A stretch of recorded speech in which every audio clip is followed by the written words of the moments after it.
শীতে কাঁপছে মানুষ, কনকনে ঠান্ডায় দুর্ভোগ। হঠাৎ শীত বেড়ে যায়, কাঁপছে মানুষ।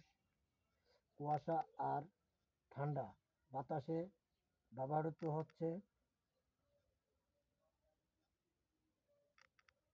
সাধারণ মানুষের জীবন যাপন।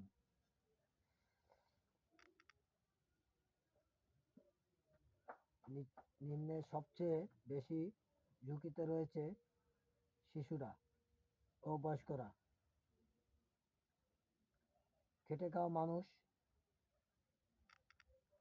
সাধারণের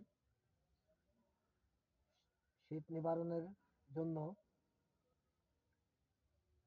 আগুন জ্বালিয়ে শীত নিবারণের চেষ্টা করছে। অসহায় মানুষের পাশে দাঁড়ান। খেটে খাওয়া মানুষের পাশে